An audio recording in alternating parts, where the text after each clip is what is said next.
এ চিত্র দেখলে বোঝার উপায় নেই এখানে কখনো উচ্ছেদ অভিযান চালানো হয়েছে।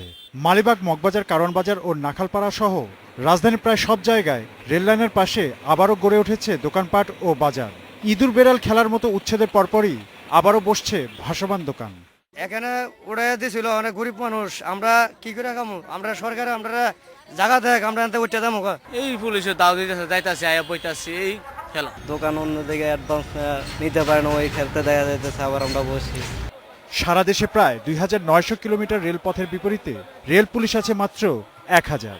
তার উপর রাজনৈতিক অস্থিরতার নাশকতা মোকাবিলাতেই বেশি ব্যস্ত থাকতে হচ্ছে তাদের। আমরা আনসার নিয়ে দিতেছি, বিভিন্ন জায়গায় আনসার আছে যারা বসতে না পারে, এই জন্য ফ্যাক্টরি আনসাররা এদিকে আসে, পরে দিয়ে তারা পিছনে বসে, তবে তারা ভাসমান, স্থায়ী না, ভাসমান তারা মানে আমরা আপনার চেষ্টা করতেছি তারা যাতে না বসে। মহাপরিচালক বলছেন, স্থায়ী সমাধানে গুরুত্বপূর্ণ স্থানগুলোতে দেয়াল নির্মাণের পদক্ষেপ নিতে যাচ্ছে রেলওয়ে। এটা একটা সামাজিক সমস্যা। এই সমস্যা থেকে উত্তরণে একমাত্র পথ হচ্ছে আমরা যখন তৃতীয় এবং চতুর্থ লাইন নির্মাণ করব, তখন দেখবেন যে 4টা লাইনে ট্রেন চলাচল করবে, এই ভাসমান বস্তি বা স্থাপনা থাকার আর সুযোগ পাবে না।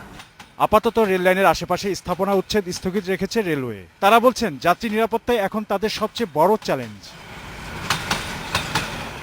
Khalid Arafat, independent news, Dhaka.